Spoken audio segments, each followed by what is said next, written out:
I am not a YouTuber, and neither do I want to be. And yet I still keep coming back every week to make a new video on the latest ReZero episodes. Almost like I'm a YouTuber or something. Anyway, I'll try and keep this intro brief. If you want to skip around and don't want to watch the entire video, then the timestamps on screen and the chapters in the description are your best friend. And with that said, let's just jump into the new episode, because I don't really have anything else to say. Well, okay, I kinda do, but there's just so many mysteries that last episode has given us that trying to briefly recap them all is a lost cause, so I think I should just move on for the time being. So yeah, let's just start the episode. We have now entered the reaction portion of the video. This episode especially, I really don't know where things are going to go from here, because with the previous episodes, it was more so a journey, so you could at least sort of knew what to expect. Whereas with this one, it's like we've already reached our destination, so it's just, it's less of a journey and more of a search for trying to figure out what information we need to get to learn what we need to do with Rem and get Anastasia her body back and stuff like that. So this will be an interesting one. Episode 5, Stick Swinger. Okay, so that was what Raid, was it Raid Astria or Raid Van Astria? Not entirely sure, but yeah, that's what Raid was referred to by Shawa, and Volcanica was it was like the sarcastic immortal, something like that. Yeah, I believe Stick Swinger refers to Raid. So that's interesting. I'm gonna get some Van Astria lore in this episode. In the first frame that I'm looking at right now is the library, so this might just be a heavy lore episode, which, I mean, last episode was already really heavy on lore, so I don't know how much I can handle all this lore at 8 past 12 in the morning, but we'll see how it goes. So yeah, I'm keen for some lore. So ReZero, starting life in another world, season 4, episode 5, Stick Swinger, starting in 5, 4, 3, 2, 1, play.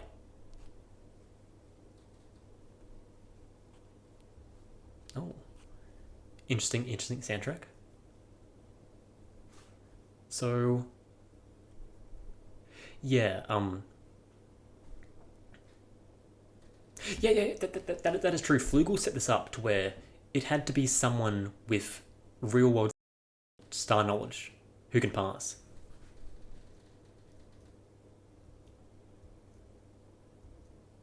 Also, that whole thing about there being 2 showers, like, in the week since that episode aired, I realized, oh, that's referring to Shower the Star.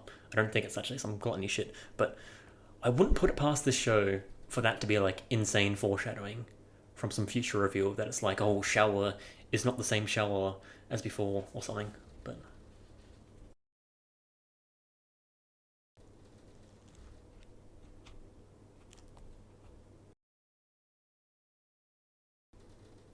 yeah, that's a good point. Why would the rest be allowed to enter? Does it like trust the companions of the one that can see the stars? Oh, changing books. Okay, so it's not just that there's a trillion books here.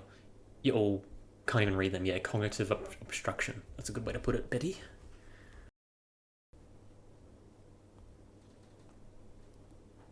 Oh, that's got to be. There's got to be some lore with those words. Aegon, stuff like that. It rings a slight bell, but nothing's coming to mind.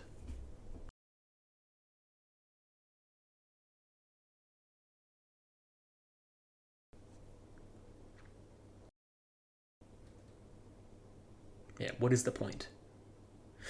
Also, Shower's totally a spirit, because one thing I noticed is that this is a library, like Beatrice's library, and so also Subaru's falling into a book. So oh, is this how Raid's going to be part of it? It's falling into a legend about Raid. A woman. There was a lone woman. Okay, so I know the text in the ED was translatable. So that might have been set up for this. I remember it had something to do with a woman, but I don't know if this was it. Oh my god, no, this is Typhon. She looks a bit different, but okay. Typhon lore was not what I was expecting from this episode, but okay. I'm keen. I'm keen. When he divided them. I mean, yeah. Because that was the thing. She was judging criminals. Just make this random peasant child be the judge, jury, executioner. Well, I guess in this case not the executioner, but I like the way they did colour there. That's nice. Yeah, because she was wearing a crown of flowers, so that must be one of the flowers. It was blue, if I remember correctly. Crime and punishment made for many different factors. Oh my god, witch law is crazy for this. Also, yeah, witch of pride, and it's a literal peasant. It's almost like the actual witches are sort of more restrained in terms of the sins they represent. Because Carmilla was not very overly lustful at all.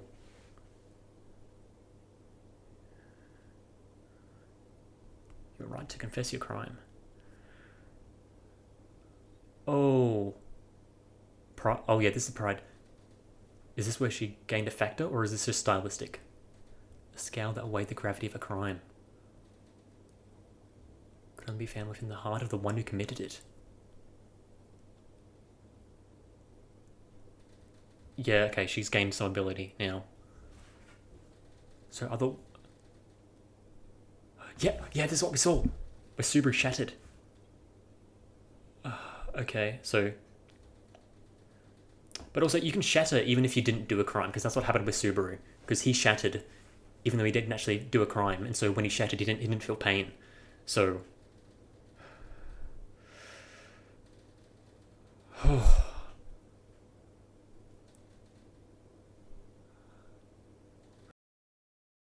This is horrific. And yeah, did they actually believe? Like, did they actually do anything bad, or did they just believe that they did anything bad? Did they just believe that they did wrongdoing?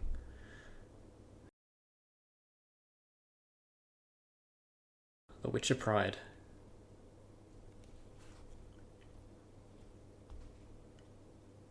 Yeah, Subaru's at the book. What a cool way of doing this. I have to wonder if Echidna is part of this, because her whole thing was gathering knowledge. And Echidna has the butterfly motif, Beatrice has a butterfly motif, and Shawa maybe also has a butterfly motif, with her top has like a little shape of butterfly, but I'm not sure if that's intentional. It's meant to look like a butterfly. Why only this book?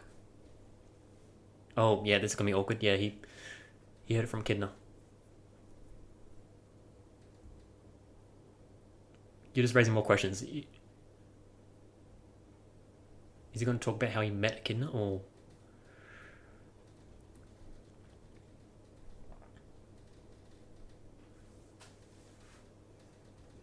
Yeah, okay, it's the blue flowers. See, I didn't think Typhon was that bad, but putting it like that, yeah, it's a bit concerning. I'm not sure if it was a memories. It was very much seemed like a story, so... Yeah, so one of these books is totally going to be about raid, and that's how the title's coming into things, but...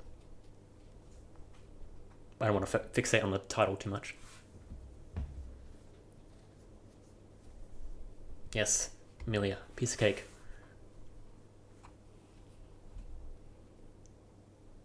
Okay, just this specific book though. Or is it just certain books in the library?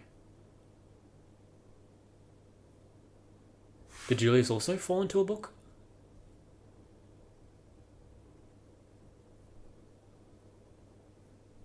Okay.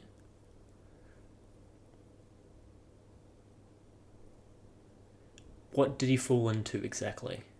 If he did, did he fall into a book of a Legend of Raid?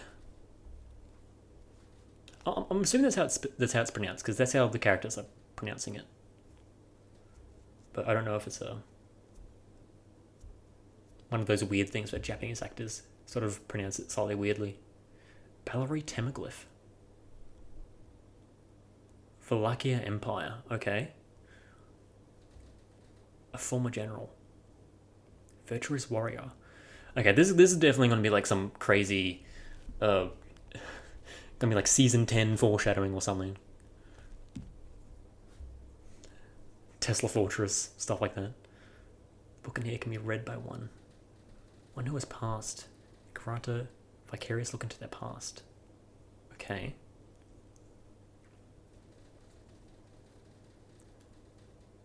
Labeled with. Oh, all the dead people. Is one of these books going to be Rem or. She's not dead though. She's. I don't know how helpful this would be with Rem, but.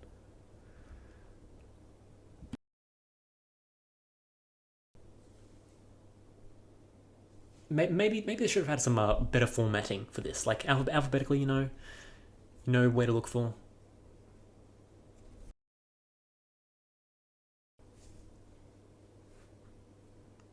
The more dead people you know, the more of these books you can read. Oh, okay. So because Subaru met Typhon, he was able. So Julius must know that general of the Valakia Empire. Have we heard Valakia before? I don't know. Can't remember.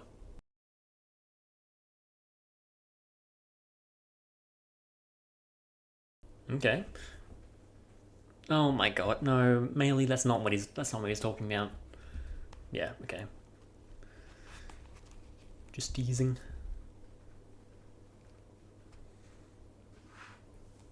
Okay, I'm gonna get some melee. Okay, melee information.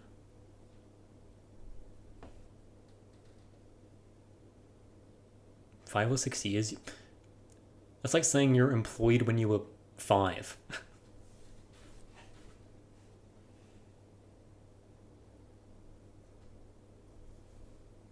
Oh, lovely. And Elsa picked her up potentially, or the mother that was mentioned in the break time. Which I have a theory about that. I think I know who that might be, but I might save that for a video where I actually like talk about some theories that I have, just on a single video. But yeah, divine protection of relating to Marbeasts.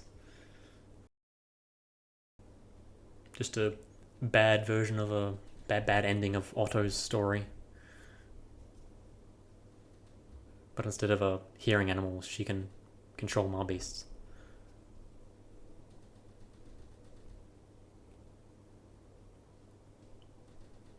Fair enough.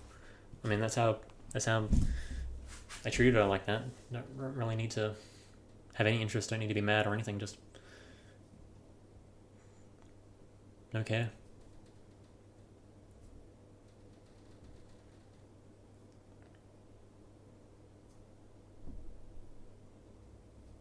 Oh, well, that's nice. He's got a reason for being here, but he's not gonna ignore other people's wants. But mainly doesn't care, so yeah, no reason to look into it further.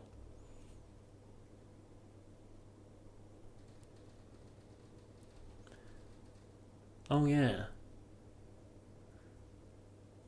Well, I feel like in this type of space, you might be like, immune from death or something. Because I think it's one of those things where it changes when you don't look at it, unless they literally just add a new bookshelf.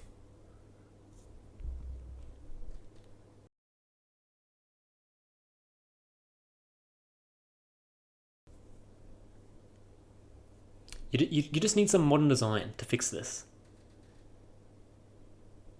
You got to get some Command F search feature or something.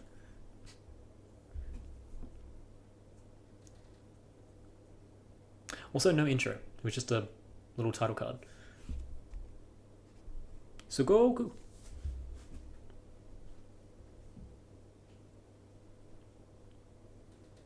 A second level?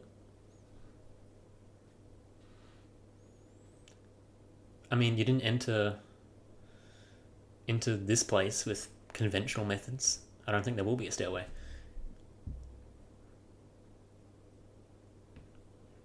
Jerk.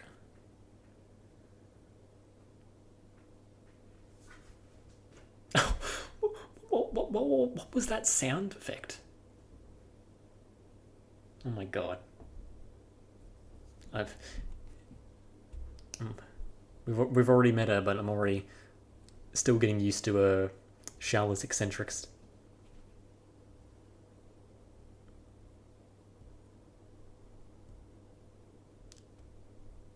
So yeah, and unless she's some other fantasy race we don't know about, she's totally a spirit. And also English words. That's further reinforcement that Flugel came from another world, but or potentially more information on why Flugel might have some relation to Subaru, because Subaru also uses English words a lot, which led to Garfield using English words, so might be a similar situation. Yes, spill the beans. Spill it.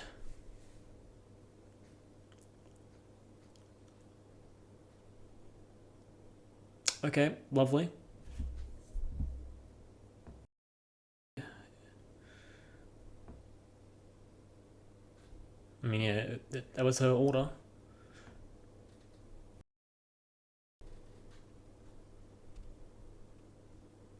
Oh, okay. Yeah, she's totally spirit. Oh, okay. No, she's not. So maybe the tower is just distorts time, potentially? That's definitely going to be a new reaction image.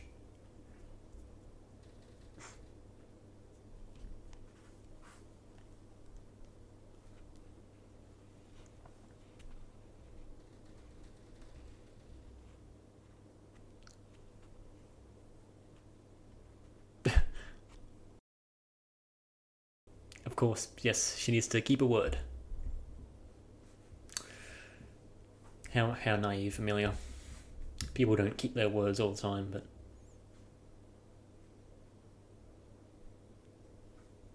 Oh my god, that expression was interesting.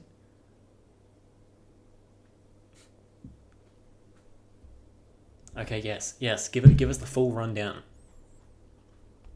Can't let any challenges to the Great Pleiades Library go back outside. Okay, weird. However, if you pass all the exams and reach the first floor, it's no problem. Okay, but what are the other exams? I mean, that first exam was weird. Transform into a heartless killing machine instantly. Okay. Interesting. So, huh.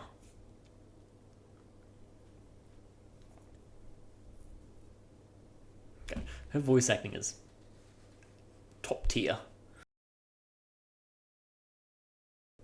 Leaving before completing the exams is forbidden, obviously, yeah. Violating the rules of the exams is forbidden. Yeah, okay, fair enough. Disrespecting the archive is forbidden. Okay, yeah.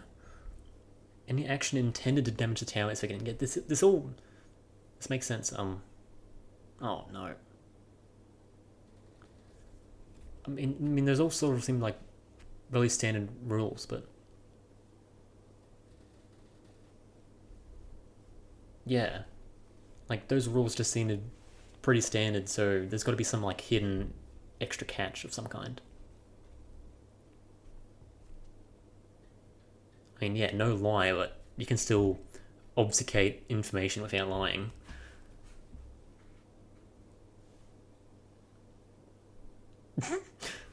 What?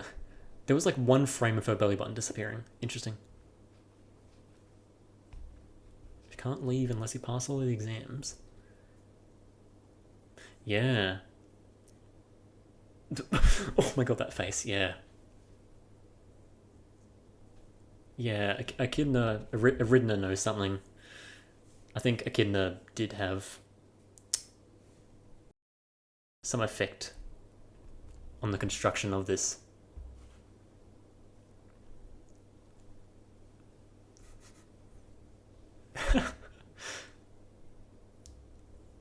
Yes.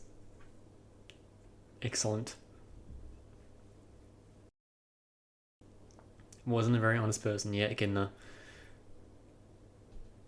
way you phrased that was adorable, but you're right. Is it, yeah, are they gonna make the connection that?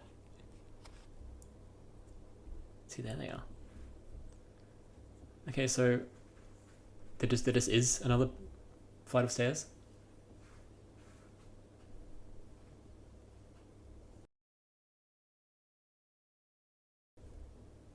Wait, what? Is it? Is it just like you just retrace your steps and the stairway appears? Interesting. The episode's almost already ended, but still, the the lore of this episode was so good.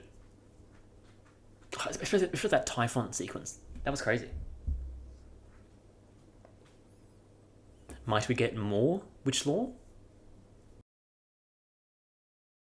I mean, if we're dealing with Gluttony, maybe a Daphne backstory might be a good thing to learn about. Oh, okay. Next, trial space.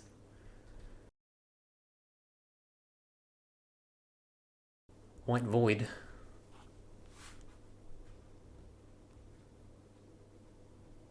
What's going to be the solution this time?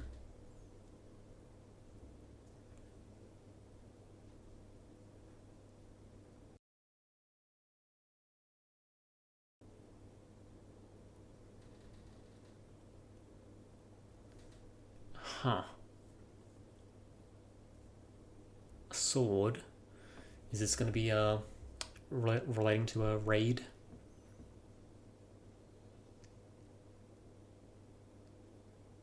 Okay. So. Oh, yeah. So is this voice Flugel just heavily distorted? No, it's Raid. Oh. Fool who has attained the heavenly sword. Earn his pardon. Oh, okay. This is the guy from the opening. Oh, I should have made that connection where they mentioned Raid in the last episode that it was the guy from the OP. But to be fair, they haven't showed the OP in a hot minute, so I haven't really thought about it. Fool who's attained the heavenly sword.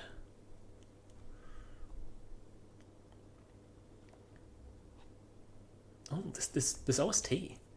It's like I don't know how to describe it. It's just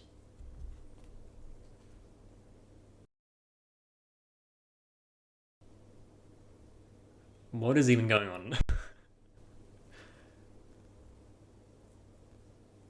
Oh, okay.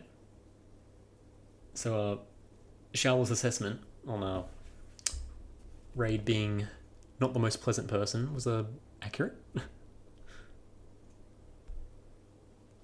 Oh, Julius has lost his spirit's heart. Has lost the use of his spirit's hearts. Is this going to be where Julius steps up? Because Subaru's not a swordsman, so is it going to be man to man? Julius versus the Van Astria progenitor.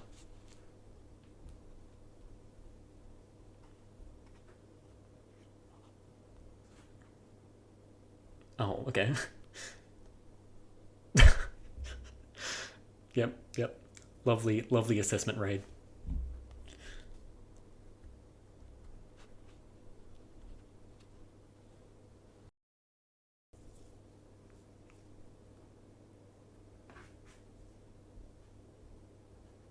Just explained everything at Sleep Talk. His voice also sounds familiar. I don't. He must be another well-known voice actor. Hey, stay back.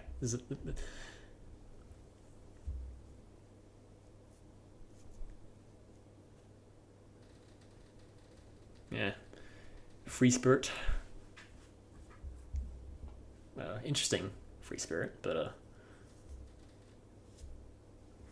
Julius Euclius of the Lagunica Imperial Knights. There's got to be some catch with that sword. Just a stick swinger. Alright. Nice episode. Again, like every episode in the season, really gonna benefit from our rewatch. But this one especially, it's just like... There's probably so many things I just missed that future me will probably be putting up with text. Or just some misconception that I had.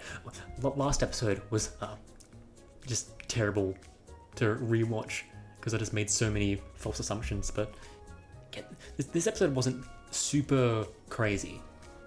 Raid Astria or Raid Van Astria. I'm gonna have to look at it. I can probably quickly check. Also, yeah, this is a 19 episode season. It's a little bit longer than last season, but to be fair, last season also had that really long first episode, which basically added up to 19 episodes, if you include it like that. Okay, yeah, so it's just Raid Astria. I wonder at what point did the van get added? Reinhard is a enigma in the balance of ReZero's world. So I doubt it's going to be something to where it's like Raid is this like just like world's strongest sort of deal, but he's probably not going to be a pushover. I'm assuming next from the way this episode was titled, I kind of assumed that this episode would fully be involved with learning about Raid, and then when we saw Subaru entering a book, I thought, oh, okay, most of this episode is just going to be actually meeting Raid. But no, he didn't get introduced until the very end of the episode, so that's interesting.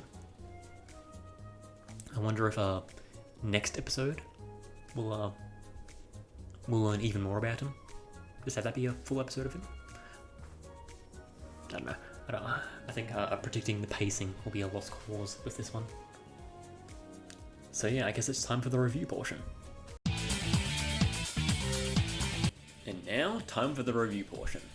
More of a calmer episode this time around for this week, but I'm certainly not complaining. And yes, I am saying that even with that Typhon backstory. In this episode, we have been introduced to Raid Astria. They really knocked it out of the park with the voice acting choices for these new characters. Both have such striking voices. Shaola so eccentric with the ad-libs and changing inflections, and Raid with the nonchalant but also extremely intimidating gruffness. Just good stuff. That jumping into books thing made me think that that's how we'd learn more about Raid, aka the stick swinger, in the title. But no, he's just a part of the second trial apparently. He's certainly quite the character. Raid's evaluation of the cast was amazing. Also, I think it's interesting that his name is apparently just Raid Astria, not Raid Van Astria. I assumed the Van was some kind of denotion of a person being a Sword Saint, because Heinkel doesn't have it. But Raid also doesn't have it, and he's very clearly a Sword Saint, so that assumption must not be correct. So then I wonder at what point does the Van enter the lineage, and what the Van even means. Or maybe I'm just overthinking it. Echidna totally has something to do with the library, doesn't she? The reaction from Aridna is very telling. It's a library involving spatial distortions and trials, just has Echidna writing all over it. The only thing that makes me hesitate with this idea is that apparently Shaola isn't a spirit. Her little cleavage cutout, or whatever you call it, is kinda shaped like a butterfly though, which seems to be a motif of Echidna's. Given that Echidna seems to be present in this one shot in the ED, I think it's at least safe to say that Shala has some kind of relationship to Echidna, though whether Shala is some kind of daughter of Echidna like Beatrice and Ryuzu were, or it's just something as simple as Shala and Echidna talked to each other for like 5 seconds and they weren't really that well acquainted at all, is still up in the air though. Also, something that reminds me of Echidna is the whole landscape that formed with the second test, very Castle of Dreams-esque, and also how Raid is apparently dead and yet he's here in this test. Could it be that, like the Echidna we saw in the Sanctuary was essentially a copy, this Raid we see here is a copy of the real Raid when he was at his prime, who presumably died of old age, and so this test is set up as some kind of artificial training grounds against Raid, using a downloaded version of him, so to speak, as he was at whatever point in his life he was whenever the Pleiades Watchtower was built. And maybe this sword that they put a lot of focus into is what houses his spirit, and pulling it out of the pedestal unleashes this downloaded state of Raid. Which also might mean that we may see some of the other people involved in Flugel's party, or whatever you call it, in future tests. If the first test represented Flugel the Sage, the second test is Raid the Swordstain, then does test number 3 represent Volcanica the Dragon? Okay, 2 is a coincidence, not a pattern, and if there are more tests after 3, then I have no idea who would be next aside from maybe Echidna or even Satella or maybe Shala? Maybe?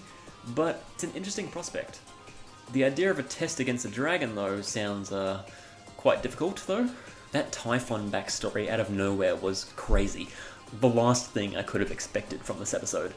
We knew the basic gist of what she did in life through what Echidna said about it in Season 2, but the way it's illustrated in this book is a lot more disastrous than I imagined it would be. The description that she judged criminals made me think that it would be something simple, like she'd be some kind of otherworldly force during a trial to determine whether someone was guilty. But with how she made the population of an entire city just start shattering, something tells me her presence within this world never had the chance to be quite that formal. More than likely her death by drowning trapped underneath the city of Priestella was some kind of trap set up specifically to kill her and to end her unintentional treachery. Because yeah, I don't blame people for wanting to try and stop just a little girl that can kill an entire city just like that. The image of the shattered chalice brings to mind how a witch factor literally makes people shatter. So I wonder if the way her witch factor's power manifests is based on that.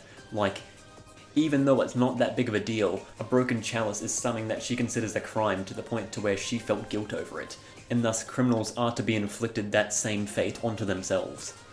I don't know, it's just something to think about. It still brings to question if this flashback is of her gaining the witch factor and becoming the Witch of Pride, or if the Witch of Pride is something she always was.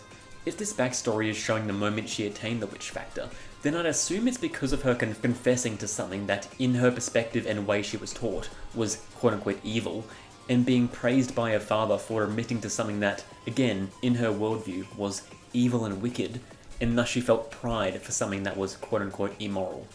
I don't know, I just feel like there's some more meaning to that. Could be used to pass about her history as the Witch of Pride.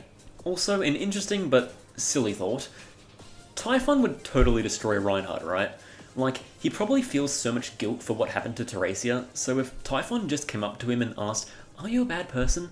he'd probably just combust on the spot into a million little red glass shards. Meanwhile, the book that Julius jumped into was the life of someone called Balaroy Timocliffe, or however you pronounce it, who was apparently a former general in the quote-unquote Valakia Empire, which I swear I've heard that empire mentioned earlier in the series, but I'm not 100% sure, and I can't exactly pinpoint where it was said, and I don't want to look it up in the risk of spoilers, so yeah. If this isn't some classic ReZero name dropping that won't be followed up on for 60 episodes, then I don't know what is.